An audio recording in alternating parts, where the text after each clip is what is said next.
በቂ ካሽ ካላገኙ በቂ ኢንካም ካላገኙ ምንድነው የሚደረገው ሲባል ኤክስፔንሶችን በጣም ቀንሳለሁ። ከዛስ ቶሎ ማስተካከል ያለብኝ ሪኢንቨስትመንት ላይ ሰዓቴን የሥራ ሰዓቴን ጥረቴን ጨምሬ ኢንካሜን እጨምራለሁ። ውብ ህይወት መኖር ይገባሻል። ውብ ህይወት መኖር ይገባሃል።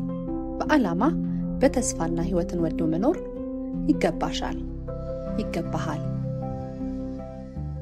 ሰላም ጤና ይስጥልኝ። እንደምናችሁ ሱራፌል ጋሻው ነኝ። የህይወት ዓላማዬ ፋይናንሻል ኤክስፐርት እና አርአያ በመሆን ሰዎች ስለ ገንዘብ ጤናማ ንቃተ ህሊና ኖሯቸው በሚወዱት የህይወት ዘርፍ ላይ ስኬታማ እንዲሆኑ ማገዝና ማስቻል። ዛሬ ገንዘብና ኔትወርኪንግ ምንድነው ያላቸው ቁርኝት የሚለውን ይዤላችሁ መጥቻለሁ።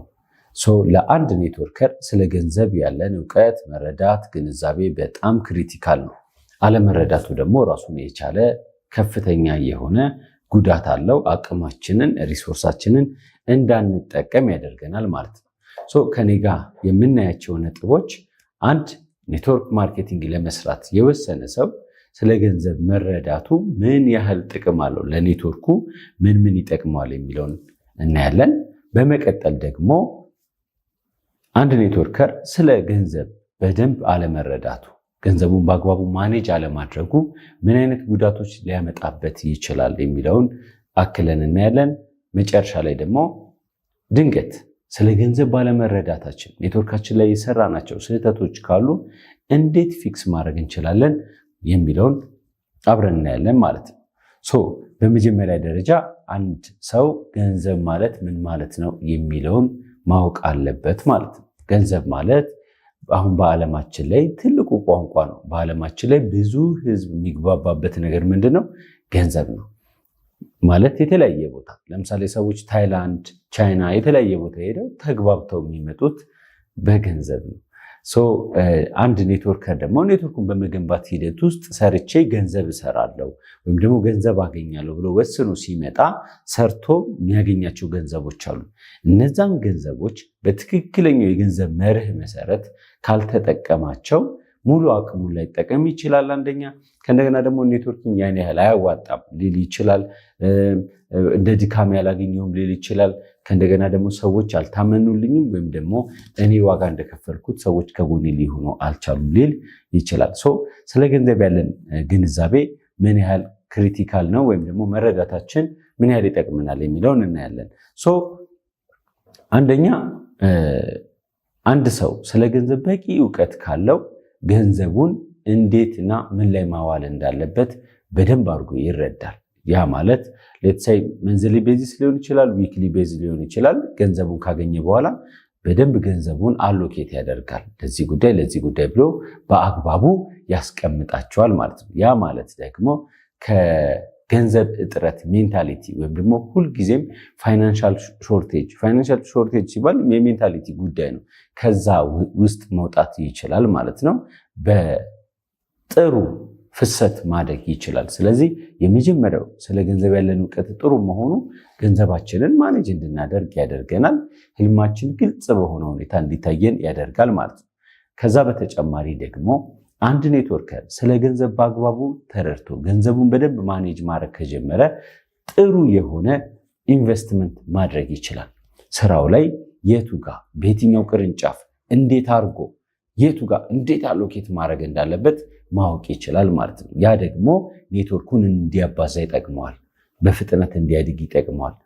በጊዜ እጥረት ምክንያት ምናልባት ደግሞ በጊዜ ማጣት ምክንያት የሚፈጠሩ ጋፖችን በደንብ ሜንቴን እንዲያደርግ ወይም ደግሞ እንዲያስተካከል እንዲያካክስ ያደርገዋል ማለት ነው።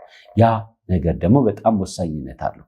ምናልባት አንድ ቦታ ላይ ሆነን ስንሰራ የተለያዩ ክፍለ ሀገራት ላይ ወይም ደግሞ ከሀገር ውጭ ማርኬት ሊኖረን ይችላል። የዛኔ ጥሩ ኢንቨስትመንት የሚባለው ለምሳሌ ኦንላይን የሚሰራ ሰው ለኦንላይን ስራው አመቺ ኢንቫይሮንመንት ይፈጥራል።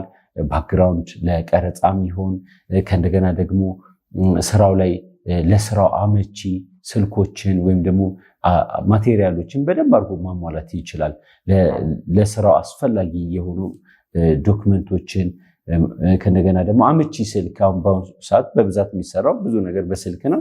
ስልኩ ለስራው እንዲመቸው ማድረግ ይችላል። ለምን? ቤስት ኢንቨስትመንት ነው። አንድ ኔትወርክ ስልኩ ላይ ኢንቨስት ማድረግ አለበት። አለባበሱ ላይ ኢንቨስት ማድረግ አለበት።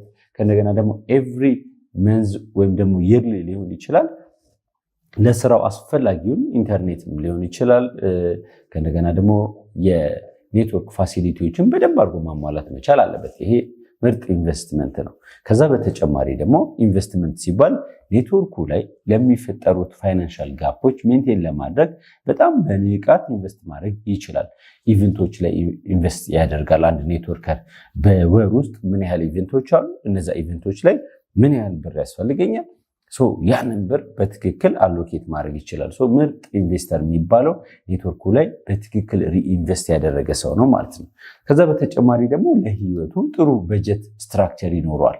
አንድ ሰው በፋይናንሻል አይኪው መሰረት አስራት ወይም ሰደቃ፣ ሴቪንግ፣ ከዛን ሪኢንቨስትመንት፣ ከዛ በኋላ መንዝሊ ኤክስፔንስ፣ ከዛ በኋላ ደግሞ ፔባክ ወይም ደግሞ ለሶሻል ላይፍ የሚጠቅሙ ነገሮችን ያደርጋል። በእነዚህ 5 የበጀቲንግ ስትራክቸሮች መሰረት በ5ቱ የበጀት ስትራክቸር ሲሄድ ብዙ ጊዜ ጥሩ የገንዘብ እውቀት ያለው ሰው 5ቱን ስቴፖች በቅደም ተከተልና በትክክል ይጠቀማል።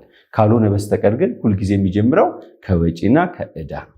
ከወጪና ከዕዳ ደግሞ ከፍተኛ ዲስከሬጅመንት ይፈጥራል። አንድ ሰው ሰርቶ ቦነሱን ኢንካም አገኘ ከኔትወርክ ማርኬቲንግ ብድግ አድርጎ ብሩን ለተበደራቸው ብድሮች ወይም ደግሞ ለወጪዎቹ ካወጣ ቪዲዮን ፒክቸር አይታየው ማለት ግልጽ የሆነ ነገር ህልሙ ላይ እንደሚደርስ ቀጥሎ ደግሞ ኢንካሙ እንደሚያድግ በቃ አይታየውም። ለምንድን ነው የማይታየው ሲባል ምንም ሞቲቬት አያደርግም። ብሬን አምጥቼ ለሆኑ አካላቶች ሰጠውኝ ማለት ብር አገኘው ማለት ሲሆን ብር ተላኩኝ ማለት ነው። በቃ አምጥቼ አስረክባቸዋለሁ። ሳስረክባቸው ደግሞ ከእንቅልፍ የሚያስነሳኝ ምን ምክንያት አለ? ምን እንዴት ልነሳ እችላለሁ? ከእንቅልፌ እንዴት ልነሳ እችላለሁ? ከእንቅልፌ ልነሳ የሚችለው እድገትን የማይ ከሆነ እድገትን ማየት የሚችለው ደግሞ አይ ሃቭ ቱ ሴቭ ከፈጣሪ ጋር መስራት አለብኝ። አንደኛ፣ ሁለተኛ ደግሞ የተወሰነ ነገር በሚችለው መጠን በፐርሰንት ሴቭ አደርጋለሁ። ከዛ ስራዬ ሲያድግ ተስፋዬ ይለመልማል። ሪኢንቨስት አደርጋለሁ። ኦፊስ ካለኝ ኦፊሴ ላይ፣ ከእንደገና ደግሞ ለኔትወርኬ ማርኬት ኤክስፓንሽን መሄድ ካለብኝ ኤክስፓንሽን ላይ፣ እነዚህ ነገሮች ላይ በደንብ አድርጌ ነው ኢንቨስት ማደርገው። ከዛስ ቀጥሎ ደግሞ ኤክስፔንሶቼን አሎኬት አደርጋለሁ። አሁን በቂ ካሽ ካላገኘኝ፣ በቂ ኢንካም ካላገኘኝ ምንድን ነው የሚደረገው ሲባል ኤክስፔንሶቼን በጣም ቀንሳለሁ። ከዛስ ቶሎ ማስተካከል ያለብኝ ሪኢንቨስትመንቴ ላይ ሰዓቴን፣ የስራ ሰዓቴን፣ ጥረቴን ጨምሬ ኢንካሜን እጨምራለሁ።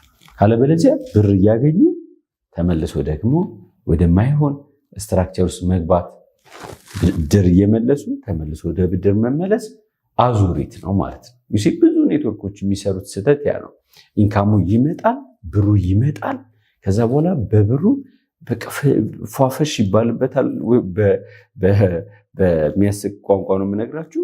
በቃ በጣም ህልም ላይ የተደረሰ ይመስላል፣ ግን በቃ ብዙ ኔትወርከር ድሪም ኢንካሙ ላይ ሳይሆን ቀድሞ ድሪም ኮስቱ ላይ ነው የሚደርሰው፣ ወጪው ላይ ነው የሚደርሰው። ቀድሞ አለ አይደለ ቶሎ ለብሼ ምናምን ብሎ በቂ ኢንካም ሳይኖረው ወይ ቶሎ ለብሶ ሊሆን ይችላል፣ ወይ ቶሎ ውሎን አስተካክሎ ሊሆን ይችላል፣ ግን ህልሙ ላይ ሳይደርስ ሊሆን ይችላል። ስለዚህ አንድ ኔትወርከር ቀድሞ መድረስ ያለበት ድሪም ኢንካሙ ላይ ነው በፍጥነት መድረስ ያለበት። ድሪም ኮስቱ ላይ ከደረሰ ፋይናንሻል ሴትባኮቹ ወደኋላ ይጎትቱታል ማለት ነው። ትልቁ የዓለማችን መሃይምነት ስለ ገንዘብ አለማወቅ ነው። ባይዘው ለምን ገንዘብ ማይነካካባቸው ቦታዎች ኢቭን መንፈሳዊ ቦታዎች ራሱ ገንዘብ እኮ በደንብ ይነካካል። ትልቁ መሃይምነት ማለት አላወቅኩም ቢባል ብዙ ነገር አለማወቄ ያን ያህል ክሪቲካል ላይሆን ይችላል። አንድ ሰው ሐኪም ቤት ሄዶ እንዴት አድርገው ነው እዛ ጋ ያለውን ህመም የሚያወጡት? ወይም ደግሞ የሆነ ጠጠር ሊሆን ይችላል የሆነ ነገር በቃ በህክምናው ምንድን ነው የሚያደርጉት? አናውቅም። በቃ ለፈጣሪ ሰጠን። ስለ ገንዘብ አለማወቅ ግን በጣም ብዙ ነገር ነው የሚያበለሻሸው። ስለዚህ ስለ ገንዘብ ያለን እውቀት ቶሎ መስተካከል መቻል አለበት ማለት ነው። ከዛ በተጨማሪስ ፋይናንሻል ስቴቢሊቲ ወይም ደግሞ ስለ ገንዘብ እውቀት ያለው ሰው በገንዘብ ጉዳይ ላይ የተረጋጋ ማንነት ይኖረዋል። ያ ማለት ኮንሲስተንሲ ኢፌክት ይኖራል ማለት ነው። ኮንሲስተንሲ ኢፌክት ማለት ምን ማለት ነው? አንድ ኔትወርከር ምርጥ ቦነስ ወይም ኢንካም ጀነሬት ሲያደርግ ያቺን ገንዘብ በአግባቡ በደንብ አሎኬት ካደረጋት በሞራል እና በወጥነት ስራውን ይሰራል። ነገር ግን በቂ የገንዘብ እውቀት የሌለው ኔትወርከር ምንድነው? ያንን የመጣውን ገንዘብ ያጠፋል። ሲያጠፋው ቃል የገባቸውን ነገሮች አያከናውንም። ካላከናወነ ኢንካም አግኝቶ ራሱ ኢምፓርቴሽን ላይ ተሞክሮን ሲያካፍል ይህን ያህል አግኝቻለሁ ሲል በአለባበስ በምንም ምናምን አይመስልም። ያ ከሆነ ደግሞ ምን ይፈጠራል? ያ ከሆነ ደግሞ በቃ ዲሞቲቬት መሆን ይፈጠራል። ቀጥሎ ለምንድን ነው የምሰራው አይበቃም ማለት ነው የሚል ሜንታሊቲ ውስጥ ይገባል። በጣም ማረሳው ሞመንት ምንድነው? ከ10 ዓመት በፊት አንድ ታላቅ ኔትወርከር የመከረኝ ምክር ምንድነው? 10,000 ካልበቃ 100,000 አይበቃ፣ 100,000 ካልበቃ 1 ሚሊዮንም አይበቃ፣ 1 ሚሊዮን ካልበቃ 10 ሚሊዮንም አይበቃህም ነው ያለው። ግልጽ ነው። እነዚህ ናቸው ማለት ነው ትላልቆቹ ጥፋቶች እነዚህ ናቸው።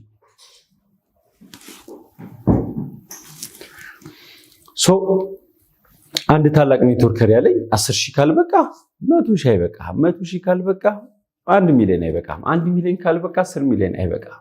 ምክንያቱም አይበቃኝም ካልክ የአይበቃኝም ሜንታሊቲ ላይ ነህ። መቼም አይበቃም ነው ያለው። ስለዚህ መጀመሪያ የሚፈጠረው ስሜታችን ላይ ማለት አሎኬት የማድረግ ሜንታሊቲ ከዛን የመትረፍረፍ ሜንታሊቲ ያስፈልገናል ማለት ነው። አሎኬት የማድረግ ሜንታሊቲ ማለት ምን ማለት ነው? ነገሮችን አሎኬት ማድረግ ማለት ምን ማለት ነው? በቃ ባለው ጉዳይ ይሄን ያለው ብሎ ያንን ነገር ሴትል ማድረግ ከዛ ቀጥሎ ሲመጣ ያኛውንም ማስተካከል። ይሄ ካልቸር ነው ማለት ነው። ኢትስ ኖት ዘ አማውንት ዘ ካልቸር የተባለው ለዛ ነው ማለት ነው። በቂ ፋይናንሻል እውቀት ያለው ሰው ኔትወርከር እዳዎችን በደንብ ማኔጅ ያደርጋል። ኮንፊደንስ ይኖረዋል። እዳይን የመክፈል ሜንታሊቲ። እዳ ያደናብረው ብዙ ጊዜ ብዙ ሰው እዳ ያደናብረዋል። ከስራ ቤት የሚያስወጣዋል። ተጨናንቅ ያለው ዛሬ ሙዲ አይደለም ከስራ ለመውጣት ምናምን። እስቲ ምናልባት ብር ተበድራችሁ ከሆነ አበዳሪዎቻችሁ ሲደውሉ ምን አይነት ስሜት ነው የሚሰማችሁ? በቃ ድንብርብርብር አይደለ? በቃ አይደለ? ተበድረን ያንን ገንዘብ ተጠቅመን የለ የመበደሩ አቅም ካለ የመመለሱን አቅም ማምጣት ደግሞ ይቻላል ማለት ነው። ይሄ ዴብትን ወይም ደግሞ እዳን ማኔጅ የማድረግ ካፓሲቲ በቃ በደንብ አሎኬት አድርጎ ማኔጅ የማድረግ ካፓሲቲ ይገነባል። በቂ የገንዘብ እውቀት ያለው ሰው ካለበለዚያ እዳ ያጨናንቀዋል፣ እዳ ያስራል። በቃ በትክክል እንዳናስብ ያደርጋል። የገንዘብ እጥረት ደስ አይልም። አይምሯችሁ ላልባሌ ነገር እንድትጠቀሙት፣ ማይሆኑ ሀሳቦች፣ ማይሆኑ ግምቶች እንድትገምቱ ነው የሚያደርገው። በነገራችን ላይ እኔ ለሁሉም ሰው የምመኘው በቃ ስለ ገንዘብ ያለንን እውቀት በደንብ ማስተካከል መቻል አለብን። ገንዘብ ምንድን ነው? ለምንድን ነው ያስፈለገኝ? ያ ጉዳይ ለምንድን ነው? ገንዘብ በትክክል ማኔጅ መደረግ አለበት። መስት ነው። እዳን ማኔጅ ማድረግ ማለት ምን ማለት ነው ሲባል እዳ ፍሰት ሂደት እንደሆነ ይረዳል። በነገራችን ላይ ብዙ ሰዎች ከችግር ውስጥ እንደማይወጡ ማረጋግጠው በምን መሰላችሁ? ሲያወሩኝ መጥተው ስለ ገንዘብ ሲያማክሩ ምን ይሉኛል? በቃ እኔ ሱሪ የሚፈልገው ጽድት ብዬ። ጽድት የሚባል ነገር የለም እኮ። ሀገር ይበደራል፣ ብዙ ነገሮች ዓለም አሜሪካ ተበድራለች። ስለዚህ ምናልባት የኢንካም ክራይሲስ ወይም ደግሞ ለጊዜው ገንዘብ ተበድራችሁ ከሆነ በጣም በፈገግታ በጀት አውጥተን ግብ አውጥተን በትክክል አሎኬት አድርገን ነገሮችን መመለስ የምንችልበትን አንድ እቅድ እናወጣና እንሰራለን እንጂ በየቀኑ እዳ እኮ አናስብ። ያ ነው ማለት ነው። እዳን ማኔጅ ማድረግ። እዳን መሸከም የሚችል ሰው ሀብትን መሸከም ይችላል። እዳን መሸከም የማይችል ሰው ወይኔ እኔ እኮ እዳ ካለብኝ አናቴ ይጦዛል ካለ ሀብትም ያጦዝሃል ማለት ነው። ስለዚህ ገንዘብን ማወቅ መቻል አለብን። ብዙ ኔትወርከሮች ስለ ገንዘብ በቂ እውቀት ስላሌላቸው በጣም አልባሌ ዋጋ ሲከፍሉ አያለው ማለት ነው። በራሴም ተመልክቼው አውቃለሁ። ሌላኛው ደግሞ ስለ ገንዘብ በቂ እውቀት ያለው ኔትወርከር ፕሮፊቱን ማክሲማይዝ ማድረግ ይችላል። በነገራችን ላይ ፕሮፊቱን ማክሲማይዝ ማድረግ ይችላል ስላችሁ ምን ማለት ነው? ፕሮፊቱን ማክሲማይዝ ማድረግ ይችላል ማለት በዚህ ወር በዚህ 6 ወር ጀነሬት ማድረግ የሚችለውን ኢንካም ማባዛት ይችላል። ምክንያቱም ኦኬ ይህንን ገንዘብ እንዲህ አሎኬት ባደረገው እኮ ይህን ያህል እጥፍ ማሳደግ ይችላሉ። ካፓሲቲውን ይገነባል። በደንብ ቲም ላይ ኢንስፓየር ማድረግ ይችላል። ያለውን ኢንካም በቃ ማሳየት ይችላል። ሲያሳይ ራሱ ሳይናገር ማውራት ይችላል። ስለ ገንዘብ እውቀት ያለው ሰው ግልጽ ነው። ባለባበሱ ብቻ አይደለም፣ በንግግሩ፣ በሚጠቀማቸው ምሳሌዎች፣ በሚውልበት ቦታ በቃ ያላችሁ የገንዘብ አቅም እኮ በውሏችሁ፣ በንግግራችሁ፣ በምታወሩት ነገር በእያንዳንዱ ነገር ይያዛል። በደንብ ነው የሚያዘው ማለት። የት ነው የምትውለው? የት ነው የምትዩ? ምንድነው? የት ነው ምሳ የምትበላው? በቃ ያስታውቃል። ኢንካም እኮ ያስታውቃል። ምሳ የት ነው የምበላው ራሱ ቀጥሎ ዛሬ የት ነው የምበላው ነገ የምበላው ራሱ የፋይናንሻል ስቴትመንት ነው። ዛሬ ወደ ከፍ ያለ ቦታ በልተህ ነገ የሚሆን ቦታ የምበላ ከሆነ ደግሞ ያው ትያዛለህ ማለት ነው። ከፍ ዝቅ ሲበዛው ፋይናንሻል ስቴብል አይደለም ማለት ነው። ተግባባን አይደለ? ማርኬቱን ኤክስፓንድ ማድረግ ይችላል። በቂ የገንዘብ እውቀት ያለው ሰው ገንዘቡን ለኔትወርኩ በዚህ ዓመት እዚህ ቦታ ማርኬቲንግ ኤክስፓንድ አደርጋለሁ፣ እዚህ ከተማ ማርኬቲንግ ኤክስፓንድ ለማድረግ ይህን ያህል ብር ያስፈልገኛል። ያንን ብር ደግሞ በትክክል በስራዬ ይህን ያህል አገኛለሁ፣ በጀቴም በዚህ መሰረት አስተካክላለሁ ብሎ በደንብ ይዘጋጃል። ብዙ ጊዜ ብዙ ኔትወርከር የሚሸወደው ማርኬት ኤክስፓንሽን ሲሄድ ተበድሮ ይሄዳል። ስለዚህ እዛ ማርኬት ክፍለ ሀገር ወይም ደግሞ ከሀገር ውጭም ሄዶ ሊሆን ይችላል። የሄደባቸው ቦታዎች ላይ ተበድሮ ስለሄደ በብድር ስለሄደ አስጨንቋቸው ነው ያስወዝናቸው። ከዛ በኋላ ያ ነገር ማርኬት አይሆኑም በብዛት ሄደን መፍሰስ ነው ያለብን እኮ። ለምን? በበጀታችን ነው፣ በፕሮግራማችን ነው። በደንብ ኔትወርክ ገንብቶ ኔትወርኩ እየመገበው አስፈላጊውን ቀን ያህል መቆየት ይችላል። በቂ የገንዘብ እውቀት ያስፈልጋል ማለት ነው። እነዚህን ፖይንቶች ካነሳን በጣም ፕሮፌሽናሊዝሙን መጨመር ይችላል። ፕሮፌሽናሊዝም ወይም ደግሞ በስራ ላይ ባለሙያነትን ያዳብራል። ቶሎ ከጊዜ ወደ ጊዜ ስራው ላይ ያለው ኮርሶች ይወስዳል። በጣም ራሱን ያሳድጋል። ይሄ ስለ ገንዘብ ያለን እውቀት ጥሩ ከሆነ የምናገኘው ነው። ስለ ገንዘብ በቂ እውቀት ከሌለንስ አንደኛ ከራሳችን ጋር እንጣላለን። ማለት ምንድነው ችግሬ? ውስጤ ምንድነው የሚሰማኝ? ስሜት ጥሩ አይደለም። በቃ አንዳንድ ቬግ የሆኑ ነገሮች ጥያቄ የማትሏቸውም መልስ የማትሏቸውም በቃ ግራ መጋባት ማለት ነው። ኢትስ ቬግ አይደለ? በቃ ምንድነው ውስጤ የሆነ ነገር አለ። ምን እንደሆነ አላውቅም፣ ግን ውስጤ ይረብሸኛል። ቸገሮ ነው ወንድም። ከቸገረ ማለት በቃ ምንም ባዶ አፍና ባዶ ኪስ ደስ አይልም። ጥሩ አይደለም። ባዶ አፍና ባዶ ኪስ ጥሩ አይደለም። በቃ ደስ አይልም። ስናወራ ራሱ ደስ አይልም። በቂ የፋይናንስ እውቀት የሌለው ሰው መጀመሪያ ከራሱ ጋር ነው የሚጣለው። ሁለተኛ በቂ የፋይናንስ እውቀት የሌለው ሰው ከፓርትነሮቹ ጋር ሊጣላ ይችላል፣ በገንዘብ ጉዳይ ማለት ነው። ኦፍኮርስ እነዚህ አይነት ጥፋቶችን ብዙ ጊዜ አጥፍቻ አውቃለሁ። መልሱ ምንድነው ሲባል ስለ ገንዘብ ያለኝን እውቀት በደንብ ማሳደግ ነው። ስለዚህ ስለ ገንዘብ ያለኝን መጽሐፎች፣ ኦዲዮዎች በደንብ አድርጌ እያዳመጥኩ ራሴን እያዳበርኩ እየገነባው እነዛን ነገሮች ሜንቴን ማድረግ ችያለሁ። ሂደቱ ላይ ነው። አዎ ትልቁ ነገር ኔትወርክ ላይ ትልቁ ነገር ሂደት ላይ ነኝ ብሎ መቀበል ነው ማለት ነው። ሂደት ላይ ነን፣ ሁላችንም ሂደት ላይ ነን። ሁላችንም እንሰራለን። ከዳውንላይኖቻችን ጋር አብረን እናድጋለን። ያን ቀን መምጣቱ አይቀርም። ሁለተኛው ፖይንት ከአብረውን ከሚሰሩ ፓርትነሮች ጋር ይሄ የሚያጣላ ከሆነ በምን ሜንቴን ማድረግ ይቻላል? በጣም በይቅርታ በመጠየቅ ነገሮችን ግልጽ በማውራት በደንብ ሜንቴን ማድረግ ይቻላል። በደንብ ፕላን ማውጣት ይቻላል። ሶስተኛ አንድ ኔትወርከር በቂ የፋይናንስ እውቀት ከሌለው ኤክስፓንድ ማድረግ ያለበት ቦታዎች ላይ ክፍለ ሀገር ላይ ደውለው መተብታግዘን ምናምን ሲባል ራሱ ሄዶ ማገዝ አይችልም። ለምን? በቂ ፋይናንስ የለውም ማለት ነው። አራተኛ ስለ ህልም ያለው እምነት ይሸረሸራል። በቂ የገንዘብ እውቀት የሌለው ሰው ስለ ህልም ያለው እምነት በጣም ነው የሚሸረሸረው። ለምን?